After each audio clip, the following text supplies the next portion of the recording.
क्यूयान cookie से कहता है तुम्हारा बॉडी टेम्परेचर बहुत ज्यादा है, जिसपे कुकी कहता है ऐसा इसीलिए है क्योंकि तुम समुद्र के अंदर रहते हो, वैसे भी समुद्र ठंडा रहता है ना। क्यूआन कहता है वो एक गर्म जगह है। ये सुनते ही कुकी को पास्ट के बारे में याद आने लगता है। एक बार वो अपने ग्रैंडपा के साथ समुद्र के किनारे गया हुआ था। वो जैसे ही समुद्र के अंदर जाता है उसे बहुत ज्यादा ठंड लगती है, जिसपे उसके ग्रैंडफादर कहते हैं तुमने तो अभी अभी कहा था ना तुम गर्मी बर्दाश्त नहीं कर पा रहे हो और जल्दी से तैरना चाहते हो। फिर सीन प्रेजेंट में शिफ्ट होता है। कुकी सोचने लगता है इंसानों के लिए ये ठंडा ही रहता है। युआन का हाथ उसके बॉडी पे था। उसे एहसास हो रहा था कि उसके हाथ कितने ठंडे हैं, पर एलर्जी की वजह से उसके बदन पे जो जख्म हुए थे वहाँ पे उसे राहत मिल रही थी। युआन उसे कहता है मुझे तुम्हारा टेम्परेचर पसंद है, पर कुकी उससे दूर हो जाता है और कहता है मेरे करीब मत आना, वैसे भी मैं बहुत हॉट हूँ, मैं तुम्हें जला भी सकता हूँ। अभी वो मन में सोच रहा होता है ये मैं कैसी नॉनसेंस बातें कर रहा हूँ,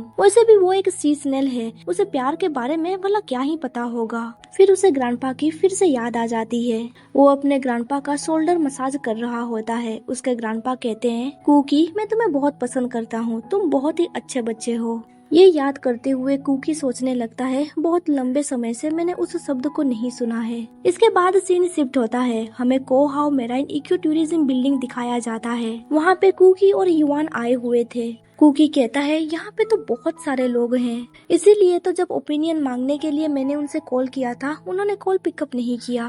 फिर कुकी सर्विस काउंटर ढूंढने लगता है। वहाँ पे मौजूद कुछ लड़कियाँ युआन को घूर रही होती हैं और कहने लगती हैं जरा उधर देखो वो लड़का कितना हैंडसम लग रहा है, उसके लंबे ब्लू कलर के हेयर है, वो कितना हैंडसम लग रहा है, क्या वो कोई मॉडल है। कुकी कहता है एक स्टाफ मेंबर तुम्हें लेने के लिए आएगा, वो तुम्हारे रहने के लिए एक सुइटेबल जगह ढूंढ लेगा, वो मेरी तरह तुम्हें किसी भी वाटर टैंक में नहीं फेंकेगा। तभी युआन उससे कहता है तुम्हारे रेड रेसेस बढ़ रहे हैं। कुकी कहता है मुझे एलर्जी है, अगर मैं तुम्हें बता भी दूं तो फिर तुम नहीं समझोगे। अब चलो अंदर चलते हैं। वहाँ पे एक बड़ा सा एक्वेरियम था। कुकी कहता है यहाँ पे तुम्हारे जैसे बहुत से लोग हैं, क्या ये कुछ जाना पहचाना सा लग रहा है। युआन कहता है हम दोनों अलग अलग सी रीजन से आए हैं। तभी एक पर्सन एक्साइटेड होके कहता है जरा इस व्हाइट व्हेल को देखो, वो कितनी देर से इधर ही घूम रहा है। युआन की नजर उस व्हाइट व्हेल पे पड़ती है। वो व्हाइट व्हेल एक ही जगह पे गोल गोल घूम रहा होता है। जब उस व्हेल की नजर युआन पे पड़ती है वो उसके करीब जाता है। उसे देखते हुए युआन कहता है वो यहाँ पे बंद हो गया है, वो यहाँ से बाहर निकलना चाहता है, नहीं तो वो जल्द ही यहाँ पे मर जाएगा। ये सुन के कुकी हैरान में पड़ जाता है और कहता है पर ये कैसे हो सकता है। तभी वहाँ का स्टाफ मेंबर एक बच्चे से कहता है अरे बच्चे तुम इस स्टार फिश को इस तरह से पकड़ नहीं सकते, तुम जल्दी से इसे नीचे रख दो। वो बच्चा अपनी मोम को स्टार फिश दिखा रहा होता है। उसकी मोम कहती है अगर उसने थोड़ा सा पकड़ लिया तो क्या हो गया। उस स्टारफिश को देखते हुए क्यूआन जान जाता है कि उसे बहुत तकलीफ हो रही है, अगर वो ज्यादा देर तक पानी से बाहर रहा तो वो मर भी सकता है। वो अपना मैजिकल पावर इस्तेमाल करने ही वाला था कि तभी कुकी उस बच्चे के पास जाता है और उस बच्चे को सख्ती से कहता है इसे वापस रख दो। वो बच्चा घबराते हुए कहता है मैं तो बस इसे देख रहा था। कुकी उस बच्चे को समझाने लगता है अगर तुम समुद्री जानवर को 10 मिनट के लिए पानी से बाहर निकाल देते हो तो फिर वो मर भी सकती है। इन एनिमल्स को पानी से बाहर निकालने से उन्हें ऐसा फील होता है कि जैसे कोई उन्हें चोक कर रहा है। सोचो कि अगर तुम्हें पानी में बहुत देर तक डुबो के रखा गया तो तुम्हें कैसा फील होगा, तुम बिल्कुल भी सांस नहीं ले पाओगे। ठीक उसी तरह उन्हें भी वैसा फील होता है। ये सुन के उसकी मोम कहती है तुम कौन हो और तुम बच्चे को क्यों डरा रहे हो। कुकी फिर से सख्ती से उस बच्चे से कहता है जल्दी से इसे नीचे रखो। उसकी मोम कहती है क्या तुम मेरे बच्चे को धमका रहे हो। वो बच्चा डर जाता है और उस सी स्टार को वापस पानी में छोड़ देता है। उस बच्चे को उसकी मोम वहाँ से ले जाने लगती है, पर जाने से पहले वो कुकी से कहती है तुम्हारा एटीट्यूड बहुत ही बुरा है, तुम्हारे बॉडी पे रेड मार्क्स है, क्या इसे दिखाकर तुम डराना चाहते हो। मुझे लगता है ये जरूर कोई इन्फेक्शियस डिजीज है, तुम्हें इतने भीड़ वाली जगह पे नहीं आना चाहिए था। युआन वहाँ पे खड़े होके ये सब कुछ देख रहा होता है। तभी वहाँ का एम्प्लॉय कुकी को थैंक यू कहता है। कुकी कोल्ड वॉइस में कहता है क्या तुम ऐसे ही इन एनिमल्स को पाल पोस रहे हो। वो एम्प्लॉय कहता है हमारे पास ज्यादा बजट नहीं है और हमारे पास रिसोर्सेज भी लिमिटेड हैं। इसके अलावा यहाँ पे ज्यादा स्टाफ भी नहीं है। जैसा कि तुम देख सकते हो उस व्हाइट व्हेल की भी हालत ठीक नहीं है। पिछले साल ही उसे यहाँ पे ट्रांसफर किया गया है क्योंकि वो पहले जिस जगह पे रहता था वो जगह छोटी थी। पहले तो इसे मुड़ने में भी बहुत मुश्किल होती थी, लेकिन अब कम से कम ये कुछ कदम तैर सकती है। कुकी कहता है पर वो एक ही जगह पे घूम रहा है। वो एम्प्लॉय कहता है ये तो बस एक रिपीटेड बिहेवियर है, हम इसका कुछ भी नहीं कर सकते। यहाँ की स्थिति पहले से ही अच्छी मानी जाती है, कम से कम पानी नियमित रूप से बदला जाता है और खाने में उसे कोई कमी नहीं दी जाती। तभी कुकी उससे पूछता है अगर मैं तुम्हें एक प्रीशियस सी स्नेल ला के दूंगा तो फिर तुम उसका देखभाल कैसे रखोगे। वो एम्प्लॉय पूछता है क्या सी स्नेल, वो किस तरह का सी स्नेल है।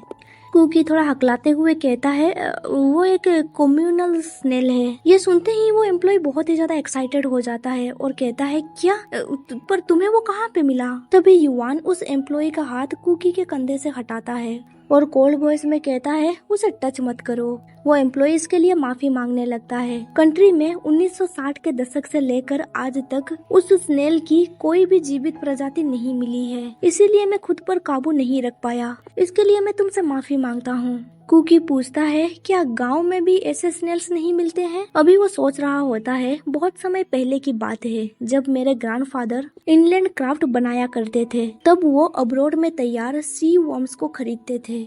वो एम्प्लॉय कहता है हाँ, ओवर फिशिंग की वजह से ऐसा हो रहा है। एबलोन बहुत ही धीरे ग्रो करते हैं, उन्हें 40 साल लग जाते हैं मैच्योरिटी प्राप्त करने में। ओवर फिशिंग की वजह से उनका ग्रोथ और रिप्रोडक्शन बहुत ही ज्यादा कम हो गया। फिर वो आगे पूछता है वैसे मुझे बताओ तुम्हें वो कहाँ पे मिला। कुकी टॉपिक बदलते हुए कहता है नहीं नहीं, ऐसी कोई बात नहीं है, मैं बस क्यूरियस था, एक ऑर्डिनरी पर्सन को ये मिल जाता है तो उसके बाद वो क्या करेगा। अभी वो सोच रहा होता है मैं उसे सच बता क्यों नहीं देता, मैं तो इसी रीजन की वजह से यहाँ पे आया हूँ ना। ये सुनते ही वो एम्प्लॉय बहुत ही ज्यादा डिसअपॉइंट हो जाता है और कहता है ओह क्या ऐसी बात है। फिर वो आगे कहता है इस तरह के सी स्नेल को समुद्र के पानी में ही पाला जाना चाहिए। हालांकि हमारे पास एक बचाव केंद्र भी है, पर हम लोग इतने रेयर सी स्नेल को अपने पास नहीं रख सकते, हमें इसे मेराइन लॉ एनफोर्समेंट अथॉरिटी को हैंडओवर करना होगा। देखा जाए तो सदर्न सी में कोरल रीफ ऑलरेडी डिस्ट्रॉय हो चुके हैं, सी स्नेल का हैबिटेट बहुत ही ज्यादा डिस्ट्रॉय हो चुका है, इसीलिए उनका पॉपुलेशन खत्म होता जा रहा है, इसीलिए अब उन्हें वापस प्रकृति में नहीं छोड़ा जा सकता। ये सुन के वो दोनों हैरान में पड़ जाते हैं। फिर वो एम्प्लॉय आगे बताता है मैं हर वेडनेसडे को यहाँ पे रहता हूँ, अगर फ्यूचर में मेरान लाइफ से रिलेटेड तुम्हें कोई प्रॉब्लम होगी तो फिर तुम मुझे यहाँ पे ढूंढ सकते हो।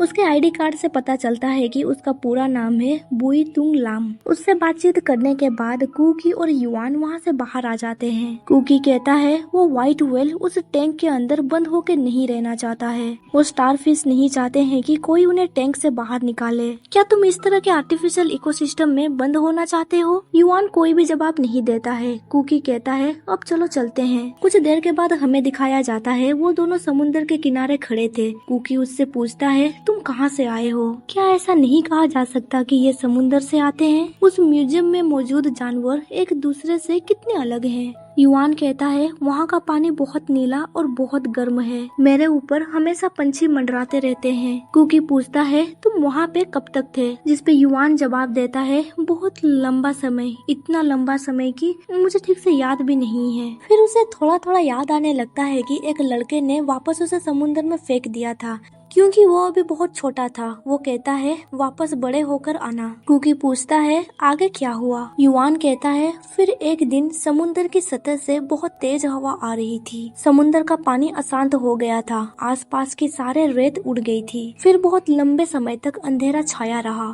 सांस लेना लगभग इम्पॉसिबल हो गया था। देन वो पीछे पलटते हुए कहता है और फिर हम दोनों की मुलाकात हुई।